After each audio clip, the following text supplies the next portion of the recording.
Hey everyone, this is RayRob, where I'm Ray. And I'm Rob. And this is our podcast, Say Hello to My Little Film. Hey there, it'll be just a little while till Ray and Rob spit their spittle.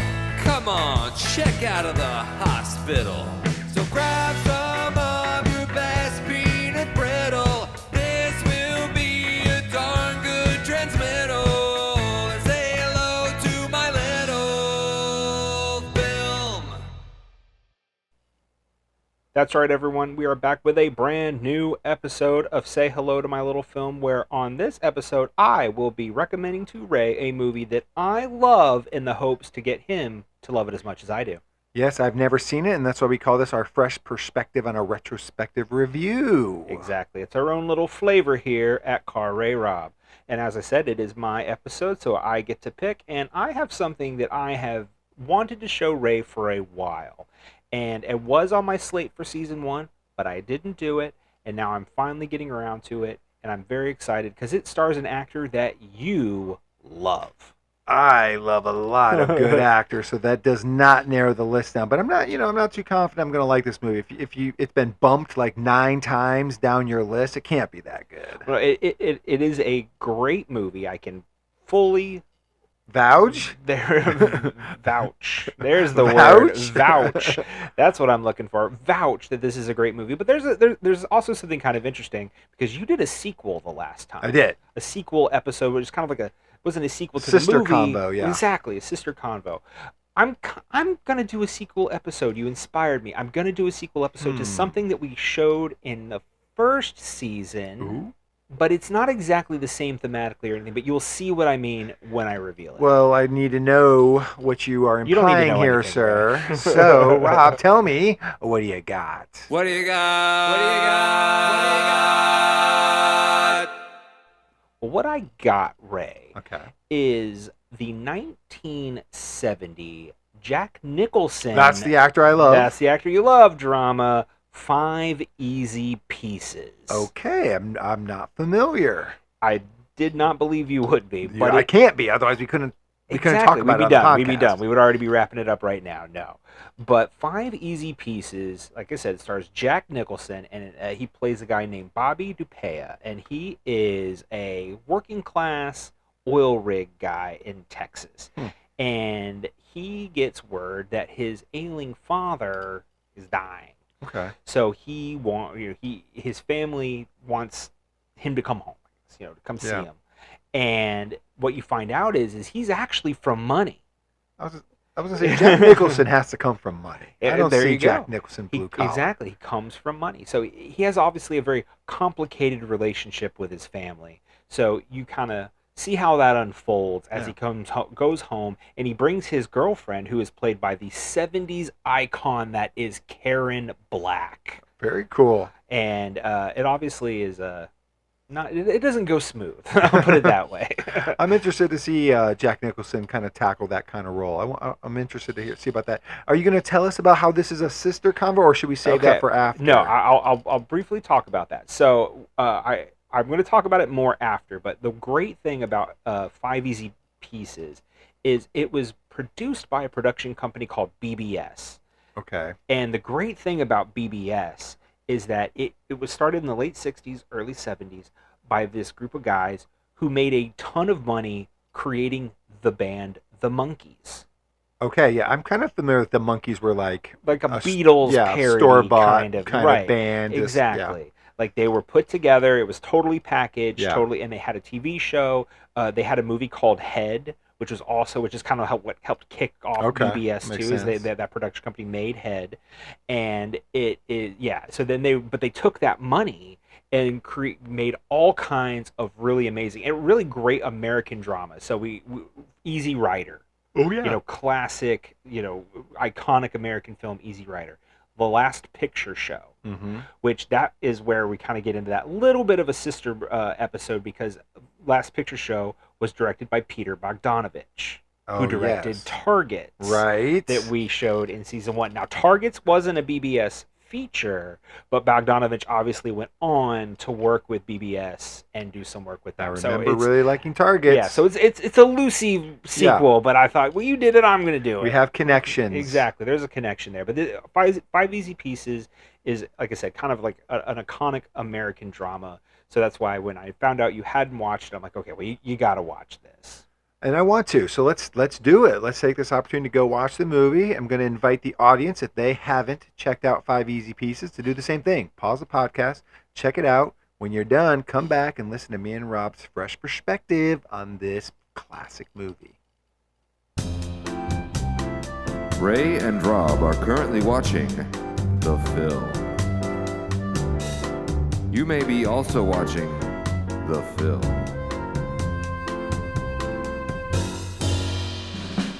If you're not, then you're listening to me say that Ray and Rob are watching the film. They'll be right back when they're done watching the film.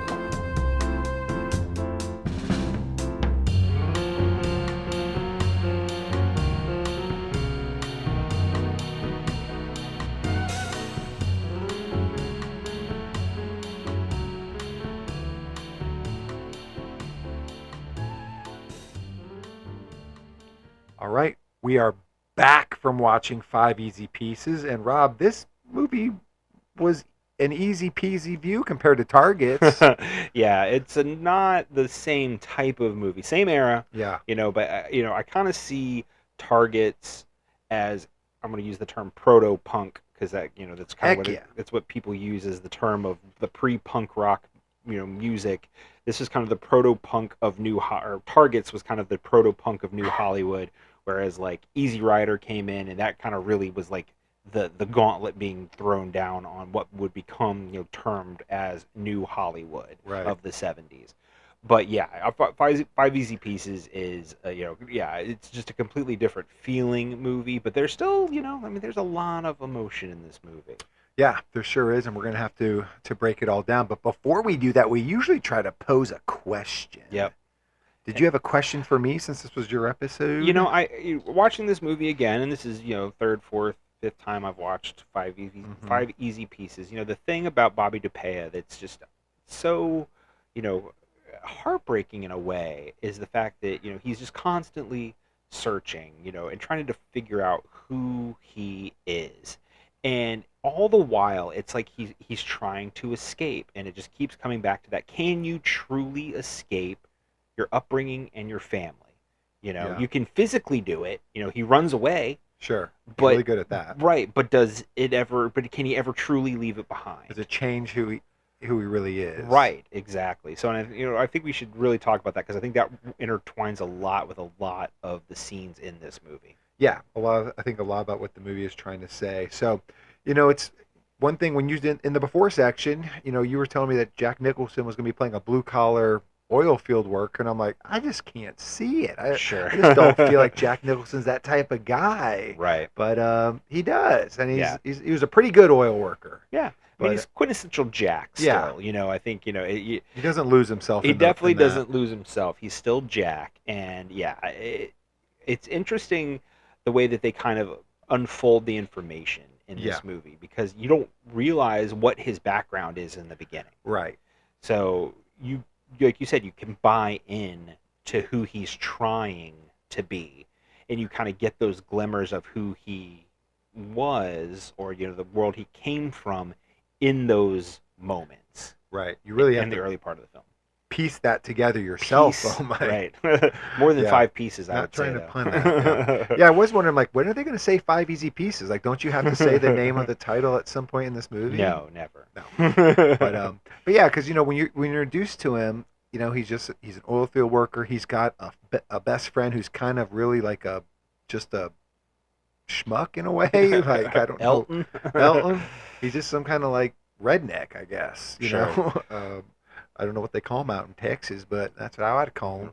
But just a goof, Yeah. But you start to see, like, when they went bowling, like, Jack's able to have some fun, Robert, his character, but, like, he gets infuriated that Rayette, his girlfriend, is bad at bowling. Yeah. And I think that, that Bobby Dupea's relationship with Rayette is a prime example of our central question. Yeah. Because Rayette represents, especially in the beginning, the world that Bobby is trying to inhabit. So this working class, blue collar world where he is not looking down his nose at people. So he's with a woman who you would not consider to be, you would not think, if you knew Bobby Dupea's past, he would be with. Right. So which we don't know at the beginning. Right. Like, we're kind of bought into this. Exactly. So, there is that bit of an abusiveness to Bobby Dupea Definitely. towards Rayette in the early parts of the movie, and you don't know why. Yeah. It's just You like, just is think he just an asshole? He's a jerk. Right. So, yeah, and you can clearly tell Which in he that does. scene. That's, you're not necessarily wrong, but there's reasons, I guess. Right. Well, not good reasons, but like, he's pompous. That's the problem. Right, exactly. And I think the bowling scene is a great encapsulating scene just all around, because you're right. Like, you kind of see how Bobby interacts with friends. Yeah. So he does have a charisma to him when he wants to. Right. And when then he's engaged. Right. And then with Rayette, you kind of see that maybe that competitive nature inside of Bobby a little bit, where he does want to be the best at something or win things or whatever. And Rayette is obviously not like that. She is more of that simple person, very much just enjoying the moment for what it is, having fun playing bowling, even if she's not good at it. Right. That Which is what kind you're of thing. supposed to do when you go bowling. Right, exactly. And it obviously it puts that lingering thing in your mind as a viewer, and obviously Bobby Dupea as a character is like, what am I doing? Right. Like, why am I doing this? Right. Like, why am I in this world that I'm in right now? Yeah, he keeps kind of getting, he keeps trying to dive into this hillbilly life, this thing. I guess that's in his mind maybe as far as away from his upbringing as he can. Yeah. But there's just things that just pull him out, where he's like, I can't take it anymore. I don't like this. Right. And so that was kind of maybe the first exposure. Though he was we kind of saw him when he was alone with Rayette. He doesn't like her music. He hates that she always has the same song on. Yeah. So there's things that just gnaw at him. He doesn't like getting stuck in traffic, and that was a really interesting scene when with the piano. Well, this was and one of the another first little telling indication, scene. right? The very telling scene, and one of the, I mean, there's a lot of beautifully framed shots in this movie, but I really love the highway scene where Bobby Dupea gets on the truck first to find out why the hell there's a miles trying to long look backup, ahead, yeah. right? But ultimately ends up playing the piano on the back of the truck while Elton watches from the car. I love it. I love when he gets out and he is barking at the dog in the car next to him, the way that's all framed up. Was that so improv? beautiful. How did they? That just It may have been. Yeah, who the dog knows? It just may have been. reacting. But yeah, but you're right. As a telling scene, this is your real first indication. Well, Bobby feels like it's something more, because he's also what he's playing. It's not like he's playing boogie woogie or honky tonk or something like that on the piano. He's playing classical music. Right. So it's okay, There's something's there. going on here. Yeah, he's skilled at this. He's not just jumping on and banging on the keys just because he thought it'd be funny. Right. He actually he has a talent for this. Yeah. But there's also this it's weird. It is a weird behavior to be okay with being driven away in a stranger's car. Well, sure. Going the opposite direction of where you're going. Yeah. So Bobby is still a bit of a he's tough to figure out at first. What is driving him? He's a And that's part of the wanderer. point. Yeah. Yeah. He's a bit of drifter. wanderer. It's a drifter. Right. Yeah, and there are kind of those great kind of short little clips after the truck drives away, when he's walking around the city by himself. Yeah. He's having congenial interactions with people on the street and stuff like that. He's just kind of being a regular guy. And I think that kind of goes to show that, Bobby Dupea is searching. Yeah. Yeah. I think he ends up at the diner, probably where he met Rayette, I would imagine. Yeah, maybe. Yeah, wherever she works and that kind and of she's thing. still mad at him. She's always kind of mad at him. I think this is where you kind of get their relationship is if I think when I was trying to sum it up, by the end of it, you have this guy, and I wrote this before I saw the ending of the movie, but so we obviously we're talking about the ending later, but this guy that's doesn't like being settling down for anything or settling for anything. Yeah. And Rayette is a girl who will not leave for anything. It seems Right. like, you know what Right. I mean? No, they're it is complete true. opposites in that way. Yeah, and it's fair to say that there is a little manipulation on both sides with Rayette and with Bobby. There's a bit of toxicity in their relationship that does come from Yes. both sides. It's not just Bobby, because you're right. Like there I is mean, I don't think they have a functional relationship at all. no, completely. I agree with you, and I think It's you're only toxicity. right. It's even to the point where Rayette threatens to kill herself, or Yeah. whatever, and like that ultimately is what makes him bring her on this Right. trip that he But then he even ultimately uses that takes. against her when he makes her upset later. He's like, "Well, you're gonna threaten to kill yourself again?" Right, exactly. So and he just kind of and there's a bit of trapped a Definitely. trapped nature to Bobby that I think he's constantly kind of fighting against. Before we move like too much further on, we're talking about the bowling scene. I wanted to point out, so Elton, you mentioned Elton. Yes. So you know who plays Stoney? I know her name is Fanny Flag. Fanny Flagg. Fanny So Flagg? you don't know who Fanny Flagg is? Let's see. Let me add 50 years to her skin. No, I can't place her. No, you wouldn't know who she is, I'm sure, by looking at her. But what it is how you would know her is she wrote the novel Fried Green Tomatoes. Oh, really? Yeah, which obviously you and I are both huge fans of the movie, and I have read the novel. I'm a fan of the novel as well. But When did that book come out? Was that 1987? Oh, so way after this. Yeah. So that book wasn't very old when they made the movie. No, not very Oh, old at wow. all. But yeah, so it's I just thought that was like a That's funny cool. little thing. That's very cool. Is, like that she's not that she has a ton of scenes or anything No. like that, but I just thought that was pretty funny. Somebody that I knew you would appreciate being in My this homework movie. was that I knew Sally Struthers, Which was great because she was great in this movie as Betty. She was great. That's Right. why I looked her up. I'm like, this actress looks familiar, and she's way too good in these two scenes to not be somebody. She has Right. to be somebody. And I looked up, and it was Sally Struthers. Yeah. I have to say, one of the maybe most awkward sex scenes in a movie. Like her I was like, scene there's a with- lot of talent going on that I don't right, possess. like you're just like they're just both like standing up straight. Like, you're they're just kind of like spinning framed 360 weird, and I'm just like, circles. what is going on? A lot of noise. Yeah, it was very odd. It was a very Yeah. odd sex scene, but it is what it is, I guess. Yeah. That was just more to show you that Bobby's willing to do that. There you go. to- He's an adventurous guy, even in the Yeah. bedroom. Poor Rayette's missing out. Right, absolutely. But it goes, how he met Sally Struthers, in the bowling Yeah. alley. It's it kind of just goes to show how he's always looking for the next thing. Even though he's got Rayette's literally like outside in the Just car, outside. Yeah. and these two women come up to him and start talking to him, and lies about who he is, lies Well, that that's he's what on I was TV going to say. or, Like they whatever. gave him the opportunity to like go into another character, right. and I feel like he jumped on that. And they never kind of reveal if they found out he's not the guy they That's think true, he is. and I mean he has multiple interactions with Yeah. them later, So I mean it is a fair point. There is one line, and this is it resonated with me maybe more in this viewing than in previous viewings. I don't know, but it was during the bowling scene when Bobby when Rayette hits the strike. Spare, I think.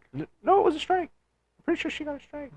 Okay. Or no, maybe you're right. Maybe it was like the second ball that Yeah. she had gotten a strike on. But either way, she comes back. Well, no, it has to be a strike because the line that she's all excited, everybody's congratulating her, and Bobby says to her, "You throw a strike on the last frame of a losing game." Oh yeah. And I'm like, like that's just such an interesting thing, like Yeah. where it's almost like it doesn't matter when, like he doesn't believe that maybe there ever can be anything good.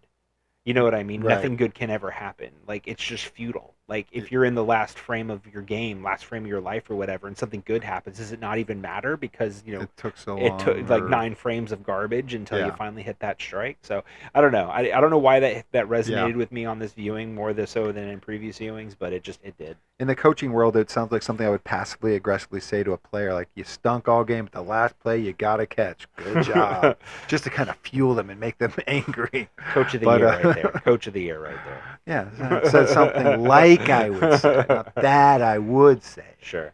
But yeah, it's very, it was just very interesting that was like aggravating him, that he couldn't settle in and have fun. But very effective scene there, Yeah. which they kind of do a lot of with Bobby. Like it's kind of weird what triggers him throughout the movie. I think my favorite scene would be the diner scene. Can we talk about that? Yeah, we'll jump ahead to the diner scene. Yeah, it's a Yeah, we great can scene. always circle back, but Yeah. it's still it's kind of like this unraveling of Bobby, and you're starting to get more and more. You learn more and more about him. Like at this point, you know that he's going to go see his dad. Right. You've met his sister. Yeah, we'll circle back to that scene, but yeah. You've met his sister, and you can start to see like, okay, maybe he's not a hillbilly, right? And he's gone off on Elton. Like you start to see things like he's yelling at Elton for kind of being dim-witted for the most part, or like you're talking down to me, and, right?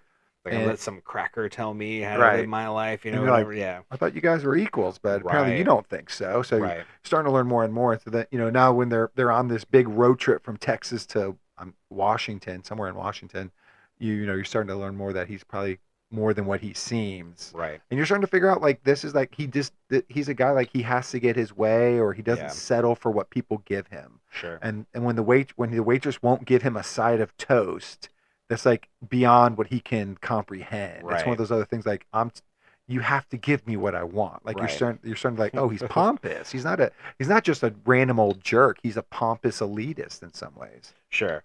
It's such a great scene because the tension comes so quickly. Yeah, where it's out of just nowhere. Like, right. Because just like no substitutions. What? Like I can't have. You don't have tomatoes? Oh, we do, but you could very easily see this scene being a comedic scene. Right, in a way, absolutely. And then it could get kind of like Tommy Boy, like, oh, I'd really like some chicken. I'd really like a side of toast. If he just had Tommy's Callahan's sales tactics, he could have gotten that toast. But instead he told her he wanted her to hold the chicken between her knees. Yeah. So like he orders a chicken salad and says, no chicken. You can hold the chicken between your knees. You can hold the chicken between your knees. So funny thing about this scene is the writer, who there's a funny little thing about that about the writer, but she actually witnessed Jack Nicholson do this in a way. He didn't kind of go through this whole thing about getting toast or something, but the part where he just throws everything onto the floor. Yeah. She literally watched him do that in a diner. And I've seen a making of thing where Jack talks about how he did that. He was like, there was so when the BBS production company was kind of put together, they all would go and hang out at this diner that was nearby. And they would since a lot of them were actors or whatever, they would go and they would spend hours there. Eating or drinking coffee or whatever. And he's like, one time I showed up kind of late and they had already been there for a while. And I sit down and I got my coffee and the owner lady came over. I can't remember what her name was. She had a funny name. And he's like, I got my coffee and she took it away from me. and I can't remember why he said she took it away from him, but I think she was just mad that they had enough, sir. Well, I think it was more that she was just mad that everybody had just been sitting around there all day, probably just drinking coffee, and not buying anything more. So she just took it out on Jack because he showed up at that point. He was the last one. And he just got so mad that he took his arm and threw everything from the table onto the floor. You can pay for it, right? Exactly. Well, then I don't know. But now, sure. But yeah, so that was actually based on a real scene. Wow. At least part of that was real life event.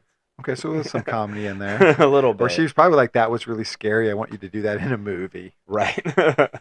Exactly. But yeah, again, I love that scene because it's just like, man, this guy's got such a quick trigger. And it's just like, he just, I love it because it's like, it fills in blanks, but then creates more questions about his character. Sure. Because, this is a big question for me that I want us to get to, but it's like for a guy that refuses to settle for anything that other than what he wants, when he wants it, why does he stay with Rayette when he clearly doesn't want her in so many ways? Well, I think with their relationship kind of really centers around this idea of him not wanting to be who he, I guess, not represent the world that he was brought up in. So in this particular moment, and I think, you can make an argument too that Bobby he tries on different hats through the movie where it's he's in different situations around different people and he takes on traits to kind of mirror in a way. So when he's on the oil field, even though he looks down on Elton, again, kind of that, upbringing, seeping through, he still tries to be like Elton. Yeah. You know what I It's mean? goofy. Right, exactly. This, working class kind of guy. At that point in the movie, he and Rayette have been exposed to the two hitchhikers, Right. which, obviously that is a whole thing onto itself, this kind of commentary on the modern life at that time, this kind of like rise of commercialism and stuff like that. So Opodaka is the name of the really like vocal hitchhiker, Yeah. and then Terry Grouse is the other hitchhiker. And I'll get to that something in a second with that. But I think he's kind of taking on that anger. Everything's crap. This is crap. It's all filth. Filth is, whatever. Yeah. Dirt is fine. Filth is crap. That kind of thing. And I think in that moment, he's kind of taking on a little bit of that revolutionary idea in his mind. But I don't disagree that he probably would have like had that same attitude anyway. Yeah. But I think, giving in and like having not that to an big extreme reaction, right? reaction, yeah. Because obviously after it, in the car after, Palm is like, that's amazing. Like that was Right. just amazing. That's the greatest thing I ever saw. That kind The of way thing. the way you like were a wordsmith around her. Right, that kind of thing. Yeah. So I think in that regard, he takes on, and I think that's the same with Rayette. And I think he stays with Rayette because he wants to see himself as a better person than he thinks he was brought up to be. Mm-hmm. And that's why later in the movie, when there's like that intellectual who comes to the house or whatever and like kind of talks down to Rayette, he jumps to Rayette's defense pretty quickly. Yeah. I probably saw this scene wrong, but like when I was watching it, I was wondering like, is he defending Rayette but really defending Catherine in a way? But I don't it's think possible. Yeah, I mean it's probably a little bit of both. And again, I think that's the thing with Bobby is like I don't think there's ever one way to look at what Bobby's doing. Yeah. I think he's such a complex character that there are multiple things going on in his mind at one time. Right. And I think both things can be true. It's not. You don't think there's a wrong answer per se. Yeah. It's almost like what he feels and what he thinks he should feel. Right. Or what he's trying to ignore and what he's letting go. Right. So real quick before we go back, I want another trivia moment. Like we need a little sound. Exactly. So Terry Grouse, I mentioned. Do you know who plays Terry Grouse? No. It is Tony Basil, who is famous for the song Mickey. Hey Mickey, you're so fine. You're so fine. You blow. Yeah. That is Tony Basil. Wow. And that she is Terry Grouse in 5 Easy Pieces. Very cool.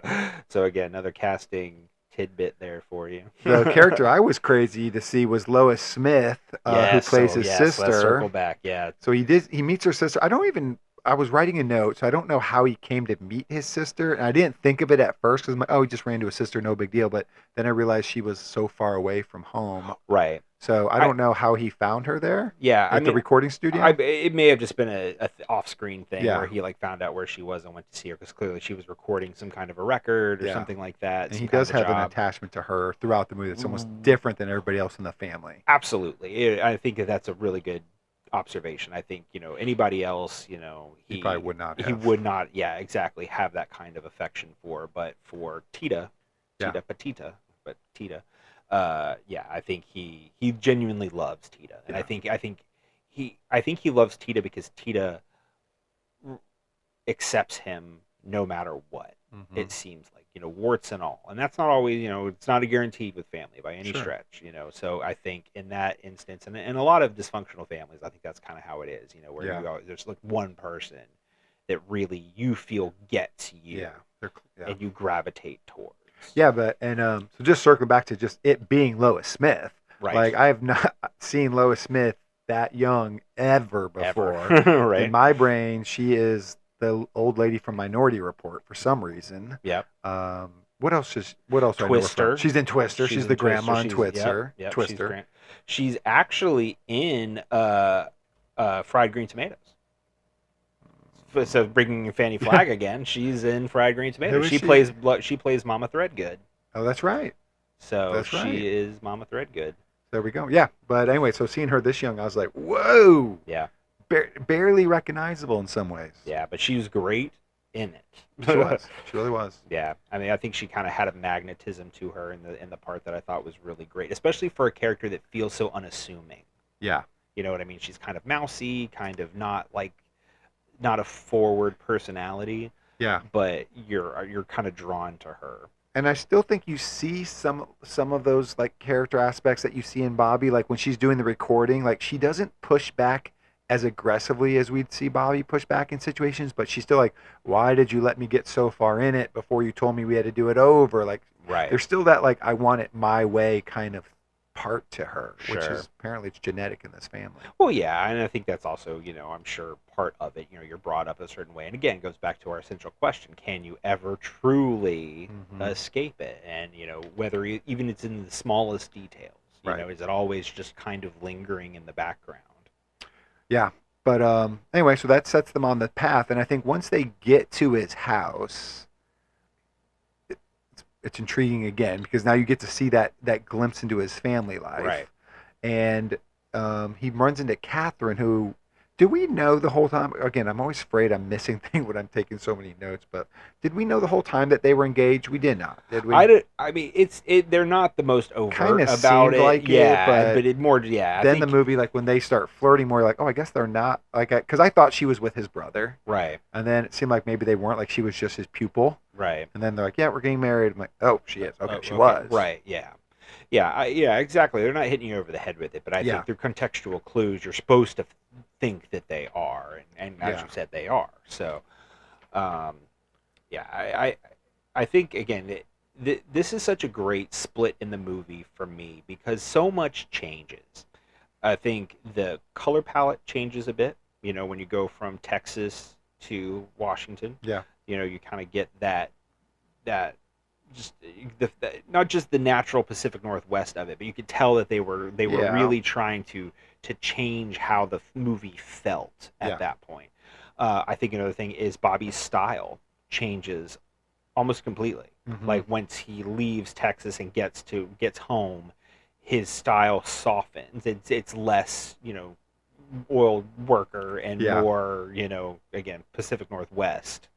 So I think that's kind of an interesting stylistic choice that they made in the movie as well, and it's purposeful to kind of Oh, yeah. change, go to kind of him reverting back to who he was, or him putting on a mask, if you will, of who he's supposed to be. Yeah, who he was raised to be. Right. I've always kind of feel like it's much more like, or not always felt, I felt this for the last little bit since I watched the movie, but like, it kind of felt like when they were in Texas, everything was bigger, wide open. A lot Sure. of things were outside. Yeah. Like he's on the oil fields, he's in Mhm. on the expressway. But when you're in like Washington, it's just in the house. It's almost like Yeah. he's so much more trapped there Yeah. than he was before. Definitely. No, I think you're absolutely right. I think that was a definite. It was a purposeful, Yeah. stuff that they were doing. With I that. like his brother in that. Carl seems very Carl? he is pompous. He like is- he is he's more obnoxious, pompous, right. Yeah, with and you his- can see his like neck that brace. is like who he doesn't want to be. Right. And I love putting the neck brace on him for no reason. Like it just makes sense because it makes him even more pompous somehow. Yeah.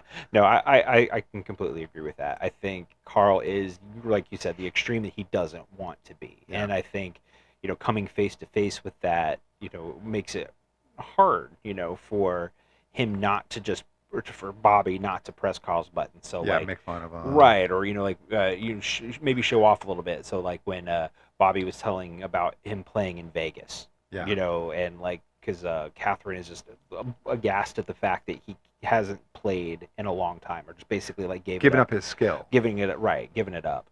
And so he goes on this like big theatrical kind of telling of what it was like to play in Vegas, and Carl retreats immediately, like takes Catherine and Yeah. retreats, like knowing in his mind, like you can kind of see the wheels turning in Carl's mind. It's like, okay, Bobby's very charismatic, I'm not, we need to go. Yeah. Because I can't have you in here with him. Right. So, and for good reason, clearly, as we get to. But I think one of the interesting things with Catherine, and especially so as you watch the movie, Rayette is holed up at a motel. He's He's essentially ditched her hiding there. her, Yeah. right? Because she kind of coerced him to come on the trip anyway.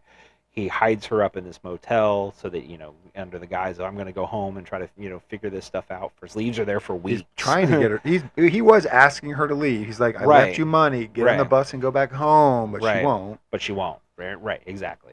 But I mean, he did ditch her, and there's no doubt about that. Right, no, I'm he not trying definitely to- did. yeah. Not trying to say he's in the right here. Right, and so when he gets home and he kind of sees Catherine, I think you kind of see this idea in Bobby's mind of, oh, this is who I'm supposed to be with. Like, this person's on my level. You know what I mean? Because he's always kind of like looking for the next thing, you know. And I think, you know, the earlier relationships we saw, like his fling with like Sally Struthers and stuff like that, that was all just kind of more like sexual fun.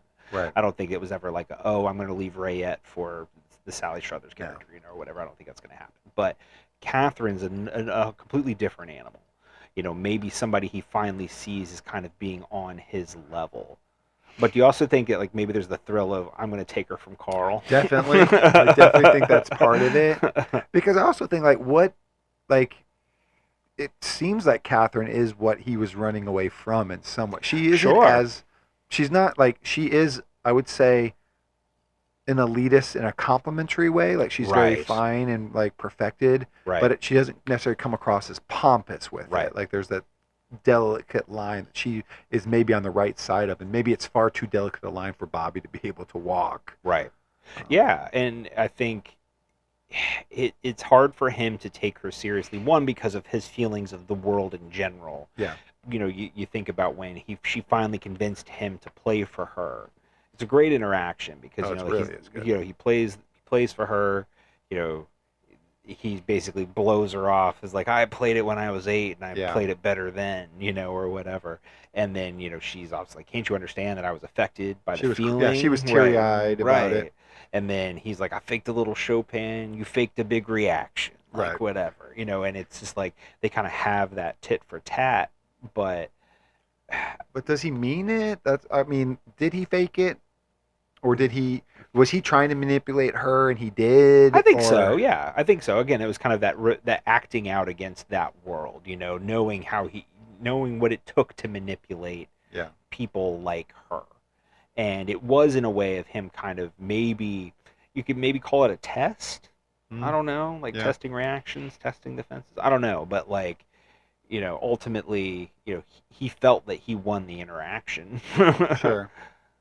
Yeah, but you know, he's got this thing where it seems like he doesn't want to get emotionally attached to things. So he'll even he purposely does things to distance himself. Right. Oh, absolutely. Yeah, or to ruin the relationship. You know what I mean? Like he'll have a nice moment with Rayette and be like, if you just never talked, this would be really good. You know, he keeps doing things to ruin the moment, to like almost convince himself that he doesn't like this feeling and stuff. And so I wonder if that kind of happened with Catherine in that scene where, like, he plays an emotional song, even if his mind it's simple. He gets her to feel the same thing, and then he has to deny it. Right. Even if it's not true, he has to deny that he felt anything. Well, there you go. I mean, that's true. Do you think he was fake? A little bit, yeah. Okay. I mean, I don't know. And when he's like, that was the first song I thought of. I played that when I was 8 years old. I was better then. I'm like, I think you're using some hyperbole there. Okay. Yeah, I mean, so there you go. I mean, so for you, it's more he was acting out in response to her reaction because her reaction made him maybe feel uncomfortable. Yeah, or maybe it's like, or maybe this is what I'm running away from. I don't want to get wrapped up into this again. Sure. I hate this. This sucks. Right. Yeah. No, I definitely can see that. I don't think you're wrong. I never have been before. Why start now? Right. Sure.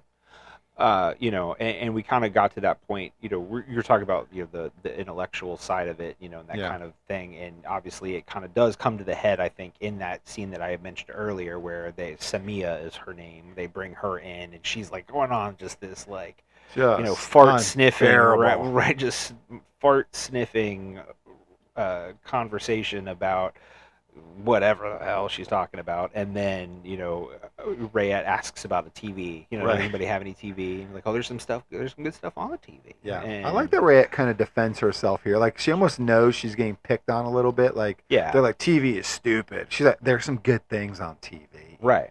Yeah, and Bobby obviously explodes at that point, Yeah. and you kind of mentioned the possibility of who is he really protecting, because obviously Because then Catherine he goes kind right of like after looking for Catherine. right. Well, and because Catherine had also kind of gone Yeah. at Samia a little bit as well, so I think that was part of it. Yeah, I think I think both things are right. Right. I think Bobby does explode on her partly because of Rayette, but also partly because of Catherine and Yeah. just this idea of, I'm sorry, as far as Rayette is concerned, rebelling against that world, Right. because clearly that is it, like the pinnacle of it. Yeah. This just like pseudo intellectual garbage that you just one person sitting in the middle of the Just room just like vomiting out lecturing, words yeah. and lecturing and like having everybody around just enraptured listening to their crap. So.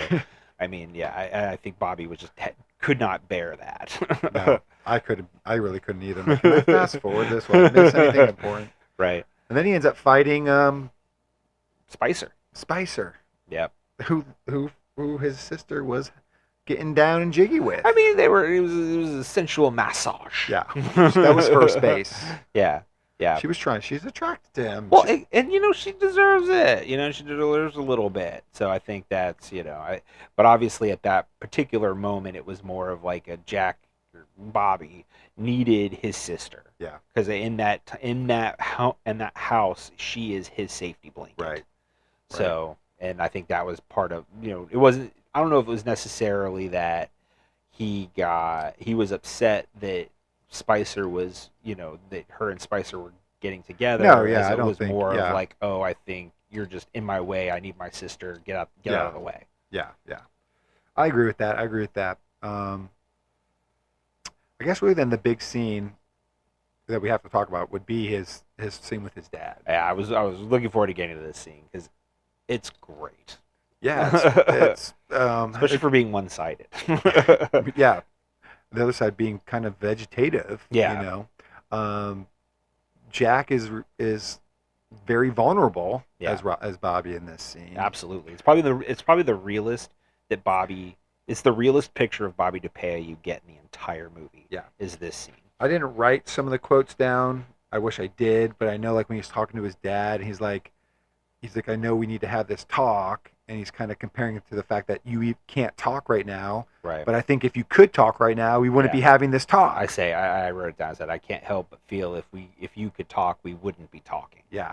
Which Like, is I mean, it's man, so- that's powerful. That was like, it's one of the best lines of the whole movie. And I'd say if not, if not the best line, it's definitely one of the best lines. And yeah, you got to feel like it's Bobby is talking and to his father in the scene, and it is probably the only time he's probably ever felt heard by him, Mm-hmm. in his entire life. So it's this kind of end of life thing, because you got to know he knows this is probably the last time he's ever going to see his father. He's not doing well. 2 strokes, you're dying. You know what I mean? Eventually, it's going to happen, and so. This is it. It's now or never. Yeah. And he really gets real with him. It's like I'm getting away from the things that go bad if I stay. Right. Like that's kind of like his excuse for why he leaves. Yeah. And because he knows that he is the destructive force. Like it's the Right. most like self-aware he feels in the whole movie. I agree. But when I hear people say things like that, it's like, but change. True. Right. Yeah. It's like, all right, you're acknowledging this huge flaw. Right. You know what I mean? And I think that, and it's just that's But something maybe that, you can't. right. Like that's that's the something thing. that Maybe that's something that you can't. wonder, like, all right, can you change, Bobby? Like, is this a revelation? Is this like that moment where you're gonna you're saying it maybe for the first time? Right. Are you able to actually change? And I think it's kind of interesting. Like, they do some shots of his father in this scene, and it's just not doing anything. Right. But is he giving Bobby something, or is it just no? Yeah, I don't know. Maybe a little bit. Yeah. I mean, I know there is one other scene earlier when he burps Yeah. and he kind of smiles a little bit, like Yeah. you And can everybody tell the chuckles actor, at that. and Yeah. everybody chuckles, and you can tell the actor, or I forgot his name, who plays his dad, like he does smile a little bit, so he does give Just he very gives little some bit. stuff. You know what Yeah. I mean? Like, he definitely doesn't just give him nothing. Yeah. So I do have a question about this scene, but I think we have to talk about the ending first before I ask you about it, because I think we have to know Bobby completely as we know him through the movie. So you could talk about the ending now. Yeah. Or is there anything? Yeah.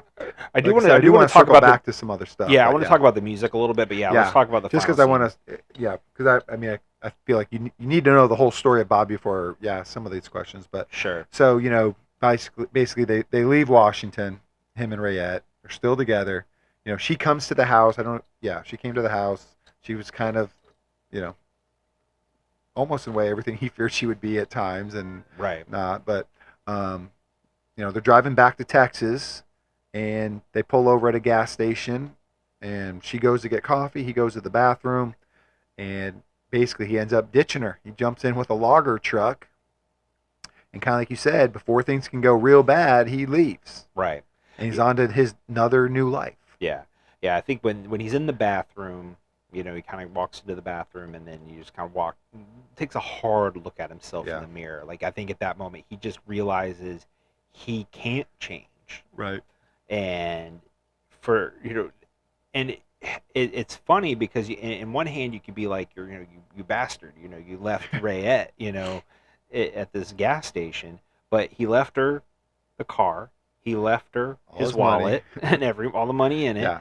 Like, she's not stranded. She's not stranded by any it's stretch. a horrible way to break up with right, somebody. but he's basically you're just leaving her there. But it's like, but it's so heartbreakingly sad because you're right. Like, the simple answer is change, but some people can't. Right. And I think that's one of the things that makes Five Easy Pieces special, especially at this time, where it was like you weren't getting that happy ending. Right. I remember I've seen a thing. There's another great I think it's like a behind the scenes thing on the Criterion edition of Five Easy Pieces, and there's just a really great story that Roger Ebert tells about seeing this movie in the theater in 1970. Yeah. And kind of the revolution that he realized he was witnessing watching this movie, and how it was just so very different. There's no happy endings, like these flawed characters. Right. Like there's not this natural conclusion that Hollywood had put in place at that point, and you can kind of tell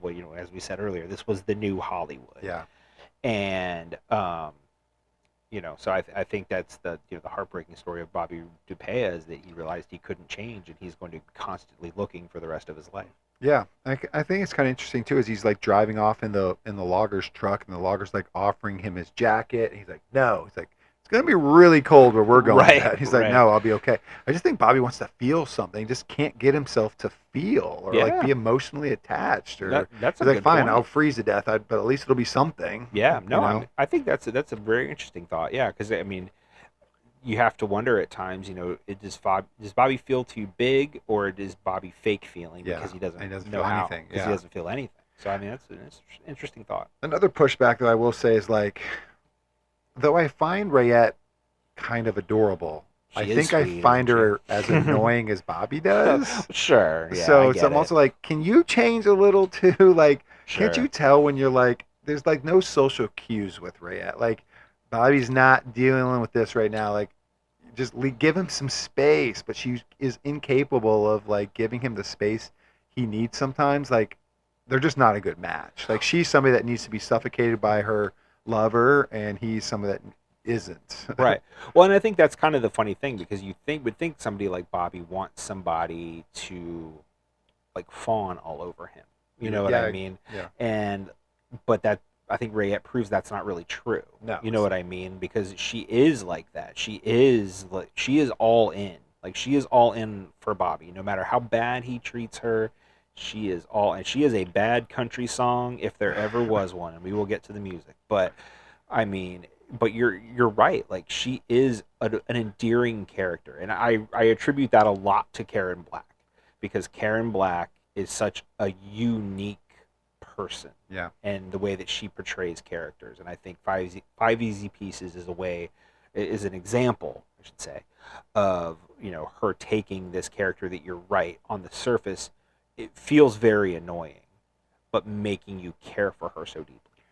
I'll be honest. I wanted them to break up. I'm just like, it's but that not doesn't working. mean you don't care about her. Yeah. Like, and I think that's the thing. Like, you know, as a viewer, like, they can't last. Yeah, but I don't no think good. that means you don't like either you character, just- even though Bobby's not the most likable character, or Rayette might have her flaws. Like, Right. it's that still doesn't mean that you want them to be together. Right. Yeah. And so, kind of thinking in this movie, Rayette can't change, and she really shouldn't have to. Right. But for the, if she wanted the relationship to work, she would need to. And she, I think my only problem with her is she's not able to see it, which I wish she would, because she shouldn't threaten Bobby to come back. She should let him go, but she's not capable of doing that. And I wish that would change. Well, there's an insecurity. I mean, well, I know. So I guess that's the change I wanted to see. Would just like, come on, figure it out. Right.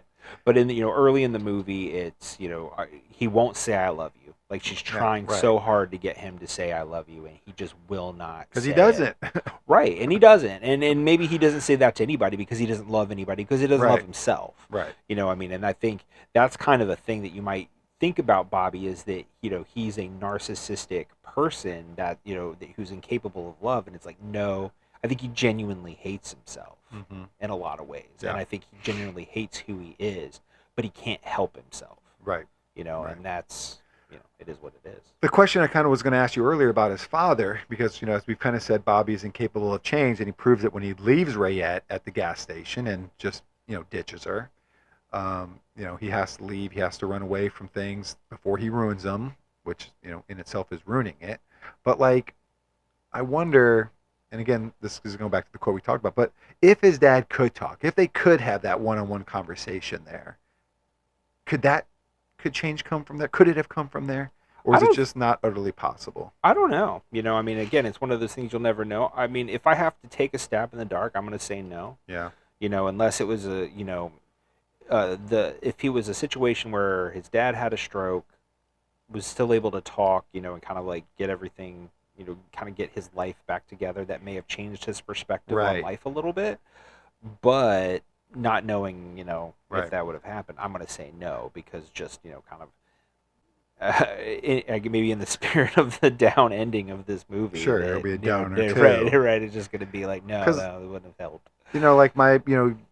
We've talked before, as a viewer of movies, you're kind of trained to kind of predict the ending or think about where this movie's going and what's going to happen. And, I naturally assume that movies are going to, the characters are going to change. They're, and of course, there's plenty of movies where they are not capable of changing. Right.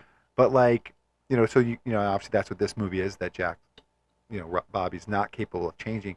But the only thing I feel frustrated for Bobby is that he doesn't really get that thing that's giving him the opportunity to change. There isn't anything in his life that's maybe it would have been Catherine, but it wasn't. She got married. Right. Maybe that conversation with his dad could have done it, but he can't. Or maybe his mom, but she's dead, and this is kind of where this all started. Right. He doesn't have anything that's that moment yet in his life where he's able to change. Yeah.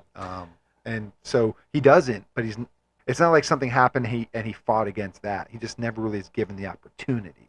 Yeah. And I think that's fair. And it's unfortunate because he's his own worst enemy. So with Catherine, he could have had Catherine, I think. But I think at that point she kind of realized he wasn't going to change. Yeah. And I think she did genuinely care for Carl. I think that's, part of it as well. And but when you're looking at these two horses, and I think that's kind of the thing, as far as the Bobby Dupea character, it's a real punch in the gut. If it's I'm better than Carl, I know that. Sure. But then when Catherine basically rejects him in favor of Carl, it just goes to show you that Bobby Dupea is not, not the cream of the crop there. Yeah.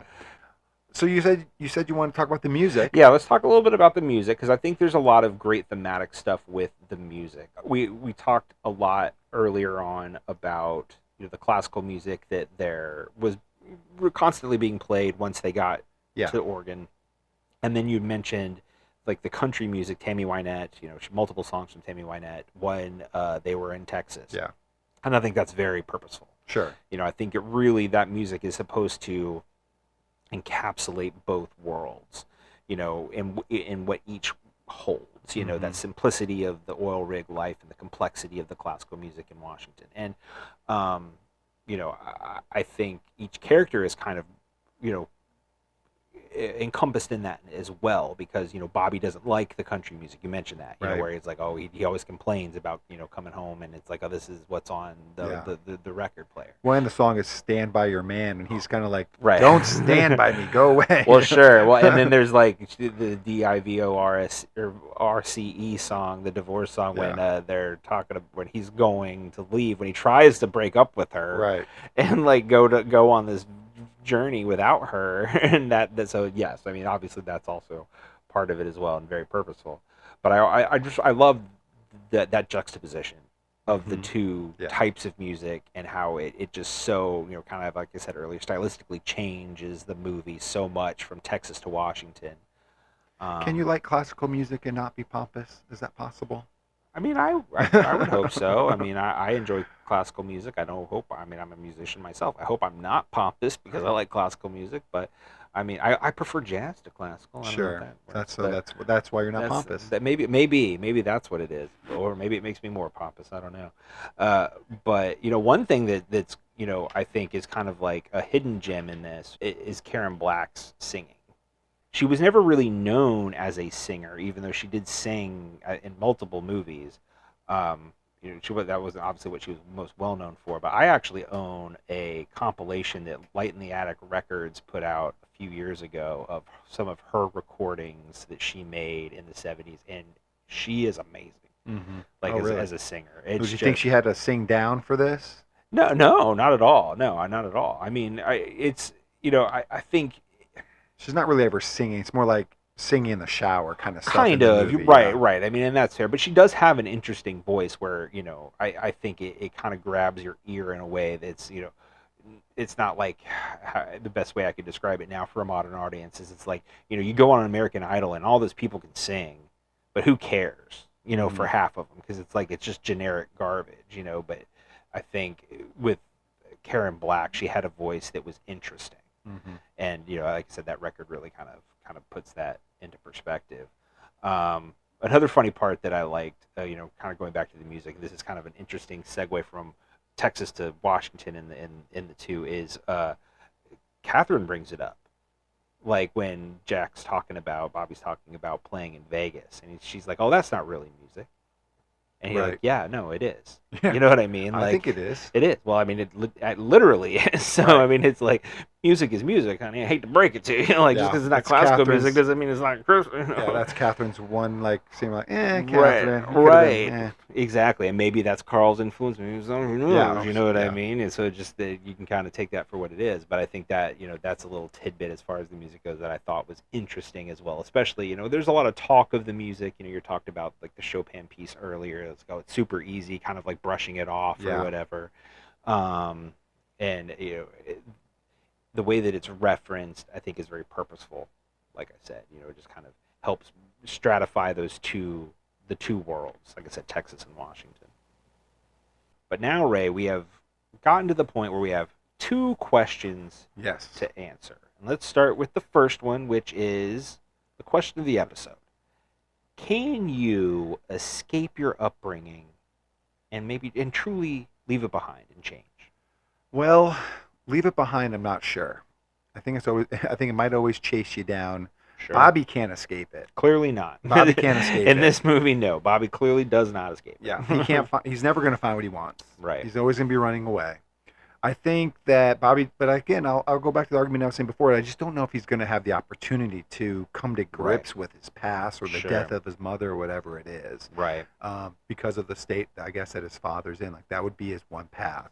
I think for most characters, like, I think his sister's pretty good. You know, she seems like she's a good happy median of where you'd like to see Bobby at. Like, she's not so obsessed with her, with like the pompous part of their life or whatever aspect of it that Bobby thinks he has to run away from, that he despises. Sure. She doesn't have that because he can relate to her. Like, so like, can't he get to be her, or, can't he come to grips with their childhood in the way she has, or, come out the way she has? So I think she's an example that it's possible. It's possible to be at least close enough to the person that Bobby could at least look in the mirror and not be upset with. Right. Which he isn't now, as we kind of see in that last scene. So I think it's possible, but you need the tools, you need the support. Sure. And you you probably need a close friend or a really a really strong family member to help you get there, and just Bobby doesn't have it. But I think some people can in real life. I think you can. There you It's go. hard, Okay.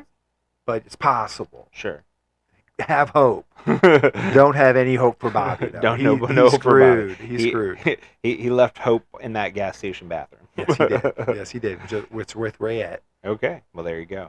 Now the question of the podcast. The question of the podcast, the why we are here, the why we recommend these movies to each other, and why I love this movie. And I gotta find out, Ray, did you love 5 Easy Pieces, and would you recommend it? This is a little hard for me this time. Oh, well, I did say I wasn't sure if you were gonna like it. This is a little hard for me because I always kind of say, like, I like when movies, when the characters can change. Uh-huh. I like this. I like to see that progression. I like to see that moment that starts to turn the wheel the other way. But I will say, throughout this whole movie, I was very intrigued. I don't know if it's because Jack Nicholson's just dynamic, way he acts, his performance. Right. Karen Black is Rayette. The characters they meet along the way as they kind of, the movie's kind of part road trip movie, through the part of the middle. Yeah. So I was always intrigued with the movie the whole time. Yeah. And I'm waiting, like, okay, this is gonna be really cool when Bobby's able to kind of figure things out and, like, make sense of his life. That doesn't happen, and you get the sad ending, right? And so when I immediately turn it off, I'm like, I don't know if I like this. I don't know if I like that because I wanted to see Bobby change. Like it's Jack Nicholson. I want him to end up having a happy life. Right. And obviously he does leave Rayette, and again, she's not stranded, but she's not in a great spot. So you're like, what a jerk. And I don't even like Rayette that much, but now I feel bad for her. Crap. But stepping away from it and actually judging it as the whole movie and not how the movie left me at the end. Because the other thing I say is I like when movies make you feel something. Right. And so I definitely know at the end I was feeling something. It was anger toward Bobby, and I think that's the point. And so I will say, yes, I did like this movie. Okay. I did like this movie. All right. I would recommend people check out this movie. It's a great character study. Yeah. I think those are movies you have to think about, and like your initial gut reaction as the credits are rolling might not necessarily be how you feel about that movie. Right. It's because I was angry and I was a little sad and put out. Yeah. But that was my reaction toward Bobby in that moment. It wasn't my feeling for the film as a whole. Awesome. Yeah. No. Again, 5 Easy Pieces again is like I said, kind of that intro New Hollywood kind of film. Yeah. That real kind of change of the tide, if you will, and it was very well received at the time. Oh yeah. Like I said, Roger Ebert gave it 4 out of 4 stars. He called it one of the best American films. He named it his best film of 1970. Let's see, I think New York Magazine listed it in 2020 it's among the best movies that lost Best Picture at the Oscars. Do you know what it lost to? Not to put you on the spot. I don't actually. But so it clearly it is a movie that holds a lot of weight with a lot of people, and like I said, I attribute a lot of that to the BBS production company. Like I mentioned that a little bit before in the before section. Again, this company kind of created on the backs of the money made by the monkeys, from the creation of the monkeys. And I think this is just for anybody out there who maybe this is your first entrance into the BBS filmography, just go. Just there's no wrong answer. Just go from beginning to end to all of them, because people often talk about like the great American novel. Like I feel like that's what BBS made in film version, over and over again, which is like the great American novel. Whether it was, even though some of them were they're adaptations of novels. This wasn't, but others were. That doesn't always work. So right. I give the movie makers credit. Right, exactly. But it just felt uniquely American. You know what I mean? Especially for that era. And, like Bob Rafelson's a great director. I've seen him talk about this movie multiple times. And it's, obviously he holds a great reverence for it. So I mentioned earlier about the writer. So the writer is credited as Adrienne Joyce. That's not her name. Her name is Carol Eastman. And he still to this day, Bob Rafelson does not know why she used a pseudonym for the movie, and she used it for multiple movies. So same pseudonym. Well, yeah, Adrienne Joyce, or maybe she had a couple different variations on it, but her name was Carol Eastman. She wrote. She also wrote She Monte got drunk Hellman. and forgot it. Right. She wrote Monte Hellman's The Shooting, who Monte Hellman directed Two-Lane Blacktop, which is another amazing movie that may make an appearance on this podcast at some point. So great writer, and he speaks glowingly about her. Basically, as he has said in the interview that I saw, like he could not have made this movie without her. Like he gets a lot of credit for this movie, obviously, kind of solidified him as a great director in the 70s, but he's like, I could not have made this movie without Carol Eastman. So it's just cool. Again, you can't really go wrong. Like I said, Last Picture Show is a BBS feature. Jack Nicholson has Drive, He Said, which is another one that he directed. Because actually, let Jack direct a couple movies, so it's toss him a bone. Right, exactly, and it's pretty cool. Like it just as a production company in general, it was a great experience. It just seemed like from what I've seen people talk about, it's like friends making movies. Sure, like it was all Bob Rafelson described it as like it's like we were all kids that grew up in the same neighborhood, right, or something like that. So it was just awesome. But I'm glad you liked Five Easy Pieces. It's a great movie. I'm glad we're continuing the streak. Yeah, you're on a roll. I'm on a roll, so we'll see if I can keep it alive. But I'm super glad you liked this movie. Well, we have had another successful episode where I got you to love a movie as much lucky. as I did. Yes, very lucky. But Ray, before we get out of here, I gotta know, is there anything else that you've watched that you've loved? There is. A couple things. I've done some Netflix docs. I'm a huge doc fan. I'm always going to be pushing the docs on you. I watched the Son of Sam tapes because that's just a great go-to-bed thing. Obviously. Listen to some serial killer justification of why he's a serial killer. To sleep. Yeah. Those are interesting. It had the actual, some tape recordings of the Son of Sam speaking and trying to not sound like an insane person, but fails miserably, but it's kind of good to just kind of get those refreshers about what happened in those kind of histories and how those kind of things can happen. For sure. And then I watched WWE Unreal. I finished that too, yeah. Was really, really looking forward to the show. I really liked the show, but it wasn't necessarily everything that I wanted from the show. Yeah, I could agree with that. I think I wanted more writer's room than what we got. More justification of some of the choices they make. Be braver to show and talk about the ones that don't work. Right. I definitely see that, but I will say, I did appreciate, getting kind of in the lives of the talent, the wrestlers a little bit, and I came out. I was already a fan of Chelsea Green going in, but man, I feel like I'm more of a fan coming out. I just really love Chelsea Green. And I was already not a fan of Charlotte Flair, and I came out even more not a fan. I can understand that, but I don't want to pile on. She gets enough hate. But what have you been watching, Rob? Let's see. I've got a few things. So besides that, I watched. We finished the second season of Interview with the Vampire. Oh yeah. And I talked about first season last year, I think. I think so. And it's such a great adaptive series because it follows the book, but not really. Like it really is able to kind of take the spirit of the book and do some very interesting things with it. I think I mentioned in the last episode, whenever it was when I talked about it, they kind of changed the time period a little bit, made it a little more like turn of the century as opposed to like being more in the 1800s, and kind of some of the locations and some of the characters, kind of amalgamations of different things.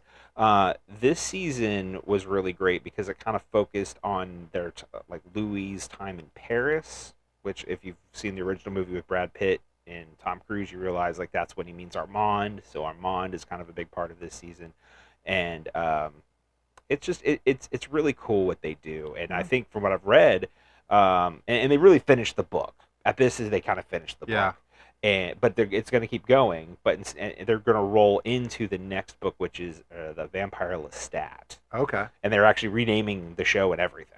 Oh, I think it's really going to be. I think it's actually going to be called The Vampire Lestat. I don't know if it's going to be called Interview with Vampire Lestat. I don't know how that's going to work. I wonder if they're going to anthology it a little bit. I think they might, at least to a certain degree. But it's super smart because there's so many novels. They could keep this going forever. So I am looking forward to that. Let's see, what else did I watch? I watched. I finished Resident Alien. You love that show. I do, and it is done, and I'm glad it's done. I think it was kind of to that point where it was like, okay, like I thought there was something about them, like they cut it off without telling them it was going to be over. Well, they did cancel it, but I am fairly certain that they went back and refilmed parts of the last episode to make it a series finale, I because see. it was a series finale, and I'm like, this is weird. If there was supposed to be another season and they didn't know that this was it, because it was very much a series finale. So, but it was good. I love the town of Patience where it all takes place. Yeah. Alan Tudyk is obviously amazing. Yeah. Everybody else is amazing in it, and it's such a great show. And anybody who, especially when Alan Tudyk really is known as kind of a voice actor, maybe almost to not an unfair degree, because it's not like you know what I mean. Yeah, right? he is great when he does that. Right, he's great when he does that, but it's also great when you get to see him live action. Yeah. So this is, and it's so him. It's like uncut, pure Alan Tudyk. Found a role that's perfect for him. Yep. Yeah, so I think it's great. So if anybody hasn't watched Resident Alien, just shotgun the whole thing. I think it's totally worth your time. Let's see, I did watch 2 movies. First one was Eenie Meenie, which was Samara Weaving, and it was pretty good. It's on Hulu. It's a Hulu movie where she plays a woman who's trying to escape the life as a getaway driver for, like a la Baby Driver, if you will. And she kind of gets pulled back into it because her ex-boyfriend ends up running afoul of her former mob boss, and she needs to do this one job to like get him out of trouble. And it has a pretty dark ending, I will say, that kind of like comes out of nowhere. But I love Samara Weaving. We our very first pilot episode was The Babysitter. Yep. So I always recommend that movie, and she is so great in that, and Ready or Not, which is another great movie she's in. So I love watching her in anything she's in. This movie was good. I'm not saying it was great. It was definitely good and worth your time, especially if you like Samara Weaving. The second movie we watched, and this was a Mr. Kitty Kaiju recommendation. Really? It was K-pop Demon Hunters. Yeah. We finally succumbed to the You're part pop of culture phenomenon. You're part of that the is phenomenon K-pop now. Demon Hunters. Netflix is saying it's their most viewed show ever, and that's partly because of you. I definitely contributed to it. It's fun. It is fun. Is it as great as the hype makes it seem? It's probably unfair because that's like coloring my view of it going into it. And you probably aren't the target audience. I'm definitely not the target audience, but if you love K-pop music, the music's great, and I'm not even really a K-pop fan, but the music is great, and it is kind of infectious. So, and like the animation is great, the story is good, like there's some really great characters, do some really interesting stuff. So I do highly recommend checking it out. But again, I'm not saying it's going to be the greatest thing you've ever seen. So don't go in thinking that. And it's a really fun movie. You'll have a lot of fun with it, and yeah. All right, Rob. Well, that's it. We're gonna wrap up this episode of 5 Easy Pieces. We're about to leave, but the audience can't leave. They just can't leave us and leave us stranded here, like Bobby did. They have to do stuff. They have to help us. They have to change and do this. They have to change their ways, and they have to like the podcast, subscribe to the podcast, leave us a 5-star review if they can, because if you do, we're going to read it live on air someday. You guys can also reach out to us at carrayrob@gmail.com or reach out to us on Blue Sky at carrayrob. Absolutely. If there is a comment section on whatever platform you are on, by all means, let us know what you thought of 5 Easy Pieces. I want to know if anybody has seen all the BBS production movies, and if you have, I want you to rank them. I want you to rank them from worst to best, even though worst doesn't exist. But you know what I mean. I want to see that in the comment section. That would make me so extremely happy. We will be back next week with this month's episode of A Copy of a Copy, where Ray and I are going to be taking Wonka on by watching the Charlie and the Chocolate Factory original with Gene Wilder and the Johnny Depp remake Willy Wonka and the Chocolate Factory. Whose factory is it? They both own it at some point. Wrong, sir. You are sir. Wrong, sir. But then we will be back in 2 weeks with Ray's episode of Say Hello to My Little Film. Right, sir. And you're gonna like it. Yeah, well, I am. I think. Is that a guarantee? Can I get that in blood? No. I wouldn't. Not my blood. I definitely wouldn't. Nobody makes me bleed my own blood. Nobody's going to sign that contract. But you are not going to want to miss it either way. Until then, this is Car RayRob. Where I'm Ray. And I'm Rob. And remember, be defined by the films you love, not the ones you hate. Hey there, it'll be just a little while till Ray and Rob spit their spittle. Come on, check out of the hospital. So grab some of your best peanut brittle. This will be a darn good transmittal. And say hello to my little film. Hey everyone, Ray here. I want to give you guys a sneak peek of what my episode is going to be in 2 weeks. In 2 weeks' time, I'm going to present Rob with the 2017 The Big Sick. This is Kumail Nanjiani's movie where he wrote kind of a love story, or the story of how he met his wife. It starts Kumail Nanjiani, Zoe Kazan, Holly Hunter, and Ray Romano. Really fun flick. I'm trying to loosen it up a little, get Rob to laugh a little bit. Hopefully he really likes this movie as we get to see how Kumail and his wife Zoe, their cultures had to collide and they had to overcome those hurdles as they first met. So stay tuned in 2 weeks, or come back in 2 weeks. Check that out. Hopefully you guys like it as much as I do.